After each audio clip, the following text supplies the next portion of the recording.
একটি গ্রামের সাধারণ মধ্যবিত্ত পরিবারের বউ আমি।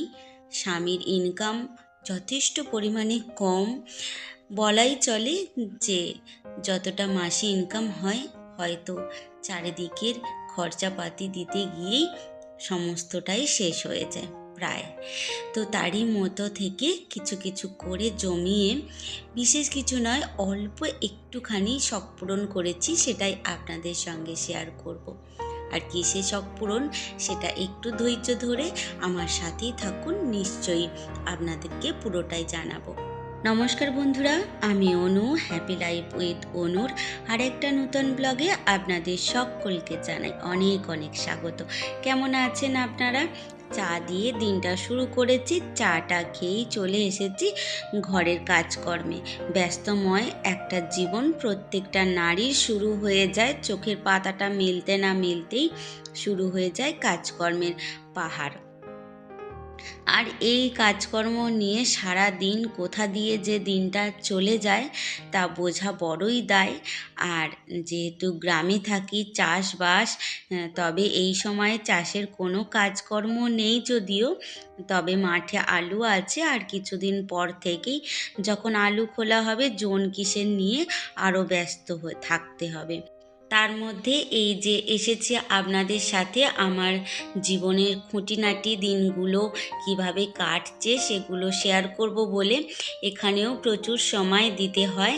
তবে কিছু কিছু ক্ষেত্রে অনেকেই সাব করে, আমি যখন ব্যাগ দিচ্ছি তারপরে সাব তুলে নিচ্ছ, তো প্লিজ এগুলো করো না। এগুলো করাটা খুবই ভুল। আজ হয়তো তুমি ফাঁকি দিচ্ছ আমাকে, কাল হয়তো দেবে তোমাকে অন্য কেউ ফাঁকি। তো আমি এই বিষয়গুলো নিয়ে কথা কোনোদিনও বলতে ভালোবাসি না, আর সব সময় বলে থাকি, আজও বলছি, যদি ভিডিওটার কোনো অংশে ভালো লেগে থাকে তাহলে প্লিজ চ্যানেলটা সাবস্ক্রাইব করে আমার পাশে থাকবেন আর একটা মিষ্টি কমেন্ট করে আপনাদের অনুকে অনেক অনেক উৎসাহিত করবেন। এটা আমার সকল বন্ধু, সকল ভিউয়ার, সকলের উদ্দেশ্যে বলছি। তো যাই হোক, ওই ঘরটা পরিষ্কার করে নিয়ে চলে এসেছি এই ঘরটাতে কয়েকটা ছোট ছোট জিনিস রেখেছি, যার মধ্যে ধুলোটা প্রচুর পড়েছে, খুব একটা পরিষ্কার করা হয়নি। আর যেহেতু মায়ের শরীর খারাপ ছিল, সারা দিন মা প্রায় এই ঘরটাতে থাকে, তো আজ সেইভাবে এই ঘরটা আর আপনাদের সঙ্গে শেয়ার করা হয় না। আর এই দুদিন হলো মা স্কুলে যাচ্ছে, আপনাদের দাদাভাই যাওয়ার সময় দিয়ে যায় আর আসবার সময় মা টোটো করে বাড়ি ফেরে। তো বেশি দিন ছুটি পাইনি স্কুল থেকে। তো যাই হোক, এইভাবেই চলতে হবে। আর একার হাতে আমাকেও এই সমস্ত কাজকর্ম প্লাস মানুষটার খেয়াল রাখতে হবে। তো ছোটোখাটো কাজগুলো আজকে গুছিয়ে নিচ্ছি, রান্নাবান্নার চাপ সেরকম নেই, একটু টিফিন করে নেব সকালে, সবাইকে যে যার মতো টিফিন করে খাইয়ে দাইয়ে কাজকর্মে পাঠিয়ে দিয়েছি। আর নিজের খাওয়া দাওয়াটা একটু বাকি আছে। ভাবলাম যে টুকটাক যে জিনিসপত্রগুলোই ধুলো পড়েছে, অনেক দিন হাত দেওয়া হয়নি, আজ সেগুলো পরিষ্কার করে নিই। বিশেষ করে এই টেবিলটায় প্রচণ্ড পরিমাণে ধুলো পড়েছে, পরিষ্কার করা হয়নি। আর এই ঠাকুরের ফটোটা তো সবসময় থাকে। আর আপনারা হয়তো অনেকেই জানেন, অনেকে জানেন না, এই যে আমার ছেলের একদম 6 মাসের যখন বয়স ছিল তখন এই ছবিটা তুলেছিলাম। পুচকু সোনার এই ছবিটা এইভাবেই রেখে দিই। এখন আমার ছেলে অনেক বড় হয়ে গেছে, সেই আর পুচকু সোনা নেই, এখন বাবা সোনা হয়ে গেছে। তো যাই হোক, এই ফুলদানিটাও মাটির, আমার কাছে খুবই প্রিয়। এটা আমার বাপি কিনে গিয়েছিলেন, বাপি যদিও এখন আর নেই। তো যাই হোক, মানুষ থাকে না, কিন্তু মানুষের স্মৃতিটা রয়ে যায়। আর আপনাদের সঙ্গে বকবক করতে করতে আমি অনেকটা কাজ আগিয়ে নিয়েছি। আর এই কভারটা হয়েছে কি, যে একদম বন্ধ হয় না ঠিক মতো, অনেক দিন হয়ে গেল তো। আর আমার ছেলে এতে যা স্টিকার দিয়ে করেছে, আমি কোনো দিনই একে ঠিক মতো পরিষ্কার করতে পারি না। তো যাই হোক, পরিষ্কার পরিচ্ছন্ন করে যে যার মতো জায়গা মতো সুন্দর করে গুছিয়ে নেব। আবার এই কভারটা, এটাই আমার ছেলের বইপত্র থাকে। আর এখনও কিছু যদিও বইপত্র ওর গোছানো এখানেই রয়েছে। আর কয়েকদিন মেলা থেকে এই যে কি একটা এনিমি ক্যারেক্টার সে বায়না করে কিনেছিল আমার কাছ থেকে, তো সেটাই এখানেই নাকি ওকে গুছিয়ে রাখতে হবে। কি করে দাঁড় করায় আমি জানি না, যাই হোক করে হেলে শুয়ে রেখে দিয়েছি, যার জিনিস সে এসে বুঝবে। আর আমি আপাতত যেভাবে পরিষ্কার করছি সেইভাবেই করে রেখে দিচ্ছি। প্রতিদিনই ভাবি যে আপনাদের কমেন্টগুলো এত মিষ্টি মিষ্টি কমেন্ট আসে যে একটু একটু করে পড়ে শোনাবো, কিন্তু ওই যে আমার ফোন একটাই, তার কারণে এই যখন ভয়েস দিই তখন আর দেখা হয়ে ওঠে না। তবুও কিছু কমেন্ট আজকে পড়ার আমি খুবই চেষ্টা করব। আর যদি কোনো ভুলভ্রান্তি হয়ে থাকে তাহলে প্লিজ ক্ষমা করে দেবেন। রেহান ব্লগসের মা বলেছে, মা গো গাছগুলোর মতোই আমি শুকিয়ে গেছি। না মা, তুমি শুকনো হলে তো চলবে না, আমাদের ভালোবাসায় তোমাকে সারা জীবন সতেজ থাকতে হবে। মাকে দেখে শেখা যায় যে বয়সের কোনো ব্যাপার নয়, মনের ইচ্ছা শক্তি জোর শক্তি থাকলেই সব কাজ সম্ভব। ধন্যবাদ মা আমাকে মিষ্টি কমেন্ট করার জন্য। এসকে কুকিং রেসিপি থেকে বোন বলেছ যে দিদি ভাই তোমার বাসাটা যে পরিষ্কার করছে এটা কি তুমি নাকি অন্য কেউ, একটু বলে দিও। হ্যাঁ সোনা বনু, এটা আমি। আসলে আমাকে তৈরি করার পরে ভগবান আর আমার মতো দ্বিতীয় ডুপ্লিকেট দুষ্টু মেয়ে আর তৈরি করতে পারেনি। তো ধন্যবাদ বোন আমাকে মিষ্টি কমেন্ট করার জন্য। সুলতানা ব্লগস থেকে দিদিভাই বলেছেন, তোমার গাছগুলো খুবই সুন্দর, ধন্যবাদ দিদিভাই।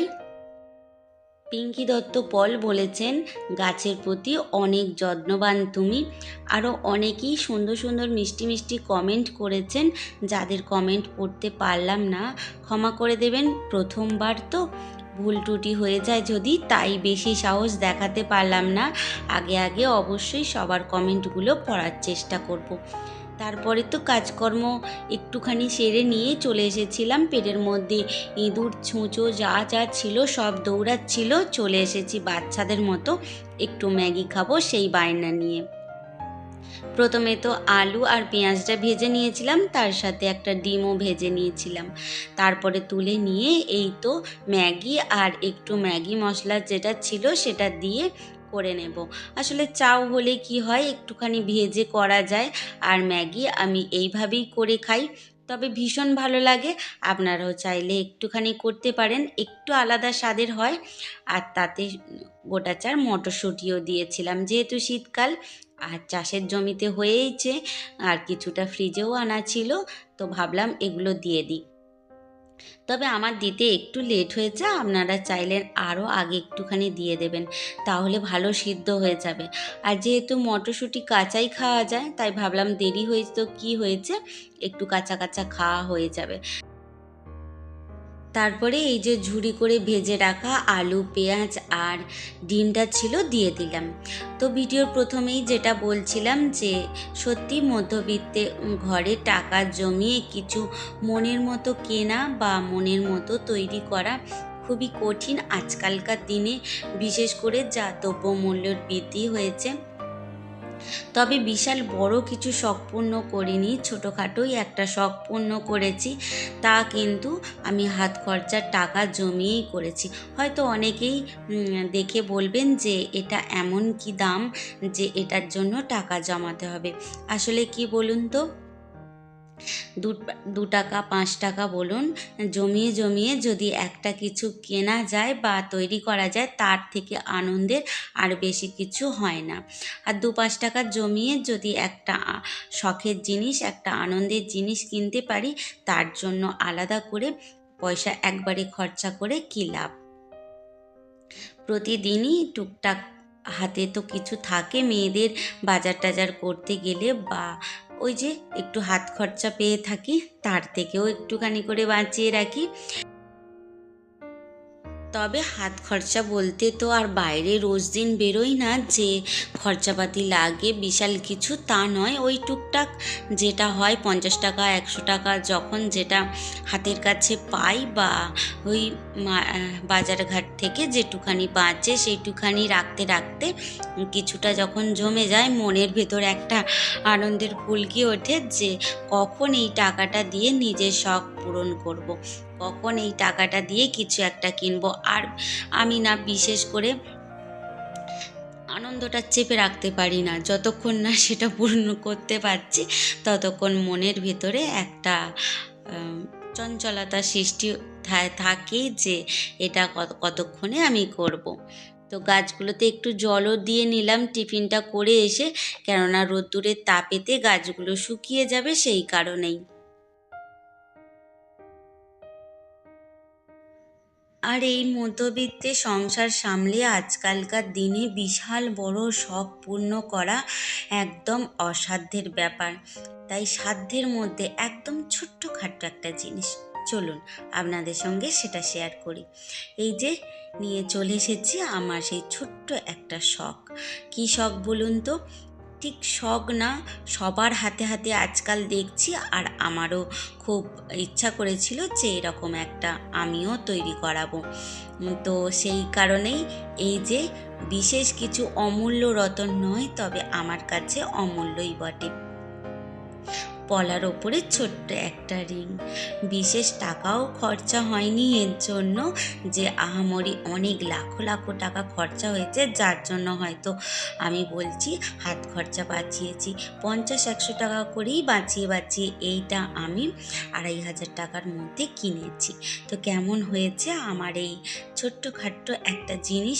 অনেকেই পড়তে দেখেছি, আজকাল খুবই চলে এগুলো, তাই আমিও একটা শখ পূর্ণ করে নিলাম। আর আমার পছন্দের জিনিসটা কেমন হয়েছে অবশ্যই আপনারা জানাবেন। তারপরে চলে এলাম একটু রান্না বান্না করতে।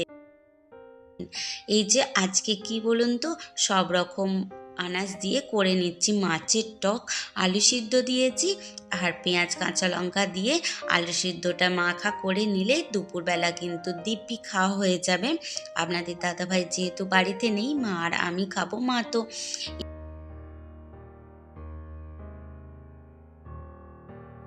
এমনিতেই সিদ্ধ খাচ্ছে।